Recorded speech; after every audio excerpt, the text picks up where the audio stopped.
Assalamualaikum warahmatullahi wabarakatuh. Pada video kali ini, saya akan membahas tentang pengenalan jaringan. Saya akan menjelaskan terlebih dahulu tentang topologi.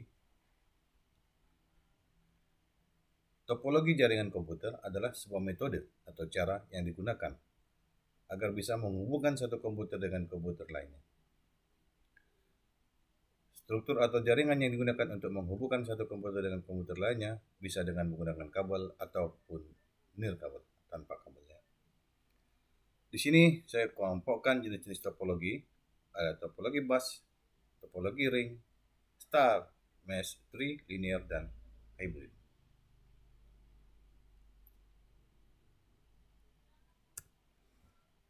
Kita masuk pada topologi bus. Topologi bus adalah jaringan yang hanya memakai satu kabel, yaitu kabel koaksial, untuk media transmisi, dan kabel tersebut sebagai pusat bagi seluruh server yang terhubung. Masing-masing komputer dihubungkan dengan kabel utama dengan menggunakan konektor BNC, lalu diakhiri dengan terminator apabila konektor BNC sudah terhubung dengan kabel koaksial. Ini adalah model untuk topologi dari bus.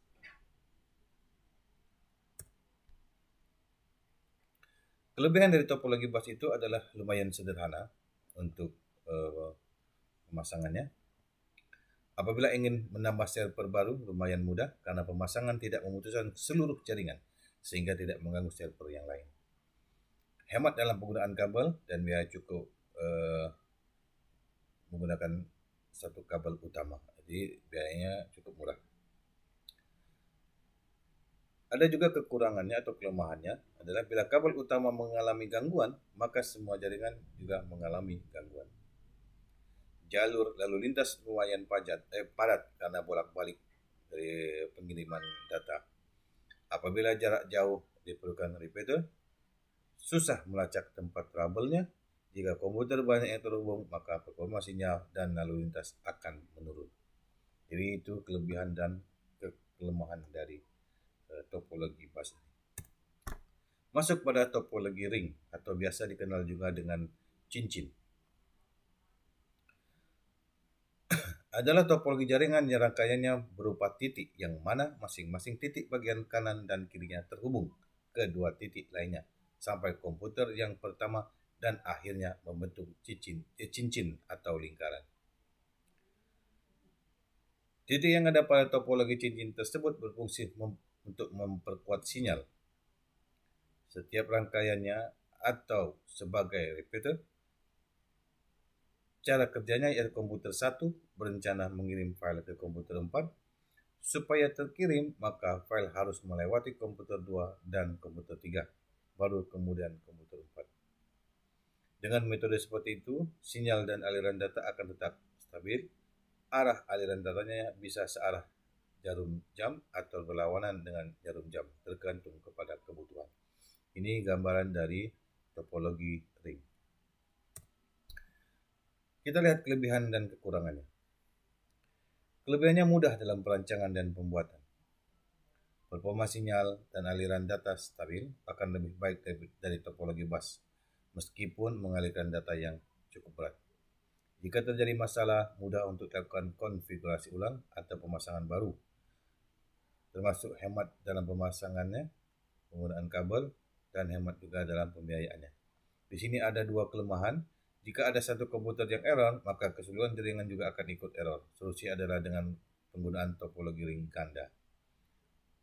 Yang poin kedua adalah performa aliran lalu lintas data bergantung pada jumlah komputer pada jaringan tersebut. Ini jadi kelebihan dan kelemahannya. Masuk pada topologi star. Topologi star merupakan bentuk jaringan yang mana terdapat satu penghubung, hub atau switch, sebagai pusat dari setiap komputer terhubung ke penghubung tersebut. Hub atau switch ini posisinya ada di sentral dan berfungsi untuk menghubungkan satu komputer setiap komputer yang terhubung dan juga menghubungkan komputer ke file server. Kita lihat gambar yang di sampingnya. Cara kerjanya apabila komputer berkirim data antara satu dengan yang lainnya, maka data tersebut harus mengalir ke hub atau switch terlebih dahulu, baru kemudian menuju komputer yang dituju.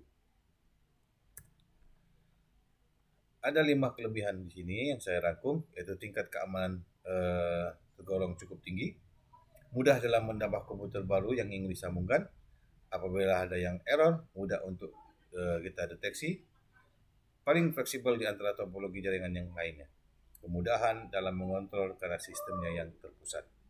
Adapun kelemahannya, apabila hub atau switch rusak, maka seluruh jaringan juga rusak. Di sini dinyatakan lumayan boros dalam penggunaan kabel, dan hub sangat sensitif karena dia sebagai tempat sentral bagi jaringan. Tergantung dari spesifikasi hubnya, dan biayanya cukup mahal dibanding dengan topologi yang sebelumnya. Masuk pada topologi mesh. Topologi mesh atau mudahnya dinamai dengan topologi jala adalah bentuk topologi jaringan yang mana semua workstation bisa terhubung dengan satu sama lain secara acak atau tidak teratur. Karena workstation langsung terhubung dengan workstation yang dituju, maka arus data bisa dilakukan dengan cepat tanpa harus melalui workstation lain. Masing-masing workstation setidaknya memiliki 2 jenis sambungan, yaitu pertama kabel yang terhubung dengan workstation lain, dan terakhir terhubung dengan file server.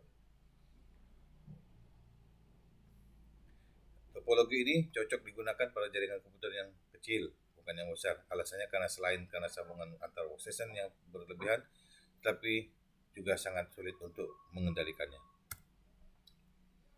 Di sini ada juga kelebihannya, arus lalu lintas dapat cepat di antara topologi, terjaminnya kapasitas channel komunikasi. Jika ada gangguan pada suatu koneksi jaringan, maka tidak mengganggu koneksi lain. Terjaminnya keamanan dan privasi, dan kemudahan dalam mengidentifikasi titik trouble. Kekurangannya, biayanya yang dikeluarkan termasuk tinggi, boros dalam pemakaian kabel, diperlukan ruangan yang cukup besar dalam membangun jaringan komputer tersebut.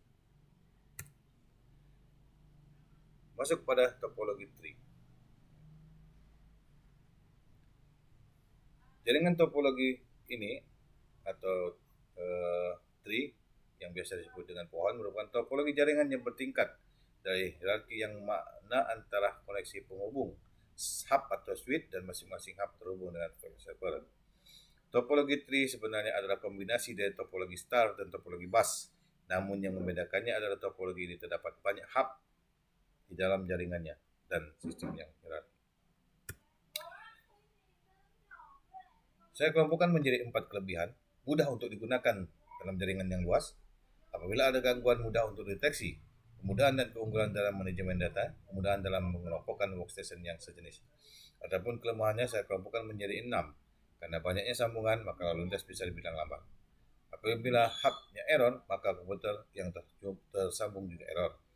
Penggunaan biaya yang tergolong besar, penggunaan kabel yang boros, komputer tingkat tinggi error, maka komputer tingkat rendah juga error. Lalu lintas dan sinyal tergolong lambat karena terbagi-bagi. Masuk pada topologi linear. Topologi linear juga bisa disebut dengan topologi bus yang beruntut. Karena kabel utama terhubung dengan setiap komputer dengan menyambung T. Lalu pada ujung dipasang terminator. Untuk jenis sambungan yang digunakan ada sambungan BNC. Ini 3 jenis penyambung yang terdapat pada topologi linear: BNC, sambungan T, terminator, dan BNC barrier connector untuk menyambung buah kabel BNC. Kelebihannya mudah dalam pengembangannya, hanya sedikit kabel yang digunakan, tidak ada kendali pusat, tata peletakan kabel lumayan sederhana, terminator bisa dikurangi atau ditambah tanpa mengganggu lalu lintas data. Adapun kelemahan atau kekurangannya adalah sangat susah dalam mendeteksi kesalahan yang terjadi, lalu lintas data bisa terbilang padat, keamanan dan privasi kurang karena ada pihak ketiga yang dilalui. Kecepatan lalu lintas data sesuai dengan jumlah workstation, apabila banyak maka akan menurun kecepatannya. Masuk pada topologi hybrid. Topologi ini adalah topologi yang luas, yang mana tergolong topologi tersebut adalah gabungan dari 2 atau lebih jenis topologi lainnya. Topologi ini tersebut memiliki sebuah ciri-ciri dan sifat dari jenis topologi yang ada di dalamnya.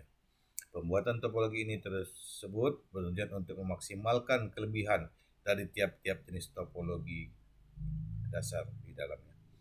Maka topologi dasar terhubung dengan jenis topologi dasar yang beda jenis, maka tidak ada karakter yang ditampilkan dari keduanya. Kelebihannya adalah kelemahan dari masing-masing topologi dasar dapat diatasi. Bisa diterapkan di lingkungan jaringan yang berbeda. Kecepatan topologi konsisten dan stabil. Ketika jaringan satu ada kerusakan, maka tidak mengganggu jaringan yang lainnya. Cocok dengan jaringan yang berskala besar. Bisa mengurangi space jaringan yang terbuang. Adapun kekurangannya adalah biayanya mahal. Proses pemasangannya dan pengaturan cukup kurang rumit. Manajemen jaringannya juga sulit. Harus tersedia ruangan yang luas. Boros dalam penggunaan kabel. Jadi ini adalah 5 poin kelemahannya. Sekarang kita masuk pada jenis kabel jaringan. Di sini saya mengelompokkan menjadi 4 jenis kabel jaringan, yaitu kabel UTP, kabel STP, kabel coaxial, dan kabel fiber optik. Ini adalah kabel UTP. Kabel UTP memiliki 2 bentuk kabel, yakni ada yang 4 pasang dan 8 pasang kabel yang kecil, memiliki warna yang berbeda. Kemudian dililit satu sama lain dan dibungkus dengan kabel yang lainnya. Ini adalah jenis kabel dari UTP. Terdiri dari 8 warna dibungkus oleh kabel luar. Kelebihan dari kabel UTP adalah mudah dalam instalasinya, harga yang terjangkau, mudah didapatkan, diameter kabel yang kecil, maka cocok dengan konektor LG45. Sering digunakan oleh teknisi jaringan yang lagi maraknya saat ini yang dipakai, ya, yaitu kabel UTP. Kekurangannya juga ada di sini, tidak bisa diterapkan dari jarak jauh karena maksimal 100 meter. Bisa lebih, bisa kita akali bagaimana bisa lebih dari 100 meter. Kelemahan yang lain adalah kabel mudah terkelupas. Kabel tidak kuat menahan gangguan dari luar, arus listrik, cuaca, dan lain-lain. Maksudnya dibanding dengan kabel yang lain. Banyak dijual kabel yang kualitas kurang begitu bagus. Jadi kenyataannya bahwa sekarang ini memang banyak yang menjual kabel jenis UTP ini yang kualitasnya kurang bagus. Jadi kalau ingin memakai kabel UTP, cari yang kualitasnya yang cukup bagus.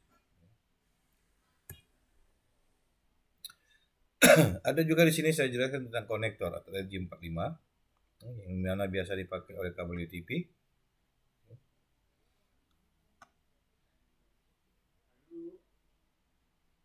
Jadi pada pemasangan kabel menggunakan UTP ini itu ada 2 jenis pemasangan, yaitu tipe strike dan tipe cross. Nanti kita lihat apa bedanya.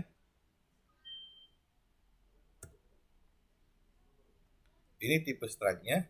Tipe strike ini biasanya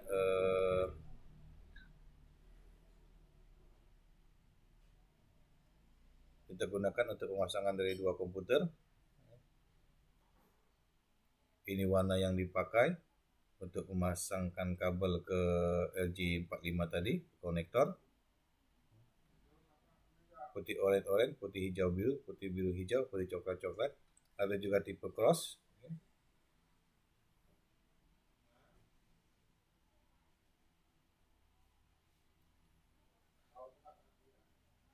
Ini maksudnya kalau kita menggunakan lebih dari 2 komputer, kita pakai strike. Kalau kita hanya menggunakan 2 komputer saja untuk saling terhubung, kita pakai tipe cross. Okay. Jadi pewarnaannya adalah putih oranye, putih hijau biru, putih biru hijau, putih coklat. Ini tipe strike. Artinya kalau kita memakai lebih dari 2 komputer, kita menggunakan hub atau switch untuk media penghubungnya.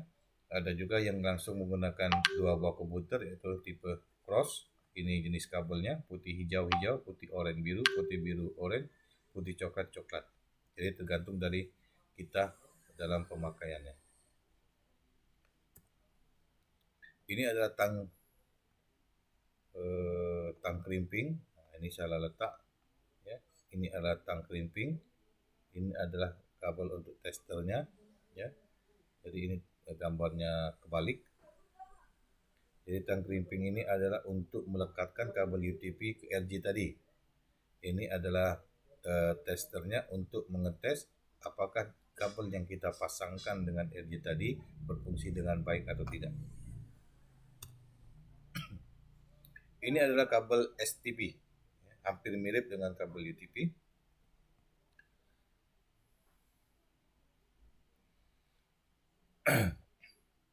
Di sini dijelaskan adalah kabel STP dengan kabel UTP pada dasarnya adalah pembagian dari jenis kabel dari filter part ini, di mana jika terlihat dari fungsi dan bentuk keduanya kabel ini masih memiliki kesamaan. Jadi hampir mirip.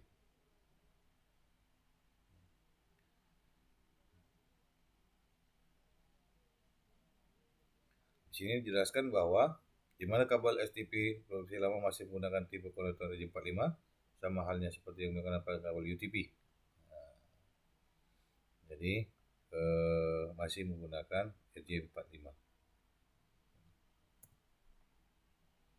Kelebihan dari kabel STP ini adalah kualitas terjamin karena dibuat dengan bahan yang berkualitas, kuat terhadap gangguan dari luar, cocok untuk daerah geografis, tidak membutuhkan perhatian khusus.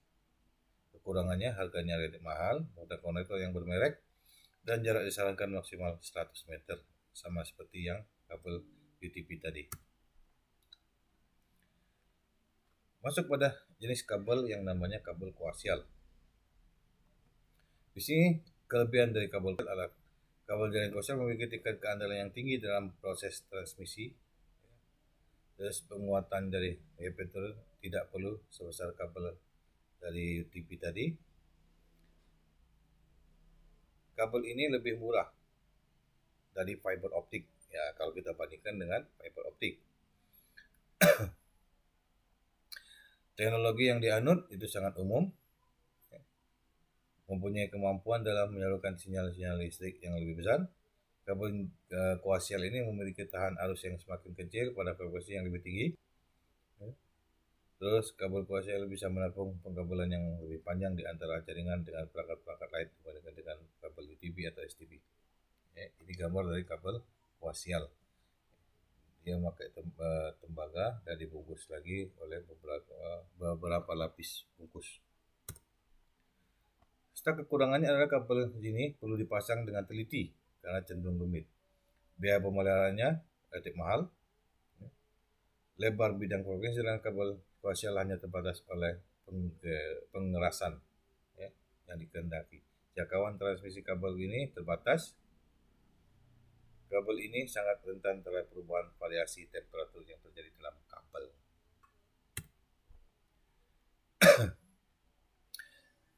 Masuk pada fiber optik. Secara umum, ini fiber optik adalah suatu jenis kabel yang terbuat dari kaca atau plastik yang sangat halus dan digunakan sebagai media transmisi karena dapat mentransmisikan sinyal cahaya dari satu lokasi ke lokasi lainnya dengan kecepatan tinggi. Diameternya hanya 120 mikrometer, lebih kecil dari rambut manusia. Pencahayaannya itu menggunakan proses transmisi pada laser atau LED. Fiber optik atau serat optik menjadi salah satu komponen yang cukup populer dalam dunia telekomunikasi belakangan ini. Pasalnya kabel jaringan tersebut memiliki kecepatan AC yang sangat tinggi sehingga banyak digunakan di saluran komunikasi. Jadi ini gambaran dari fiber optik. Dia berupa sinar atau cahaya. Kita lihat dulu. Nah, kelebihannya. Kabel fiber optik digunakan dengan kecepatan yang sangat tinggi, yaitu 1000 megabyte per detik. Mengirimkan sinyal yang lebih baik. Dia mampu mengirimkan sinyal yang cukup jauh. Bahan yang dipakai membuat kabel serat optik memiliki keunggulan untuk bisa bertahan pada gangguan seperti kelembapan udara dan cahaya atau panas. Itu kemampuan kabelnya cukup tahan lama, tidak mudah rusak. Terus kita lihat di sini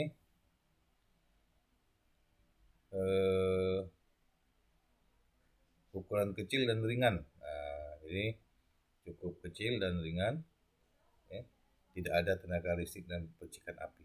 Nah, kelemahannya adalah memang kabel ini relatif sangat mahal dibanding dengan jenis kabel lainnya. Apabila kita letakkan pada belokan yang sangat tajam, dia akan putus, ya, putus jaringannya. Karena kalau kita letakkan dia di sudut pojok, letter T, apabila kita langsung patahkan, maka dia akan putus jaringannya.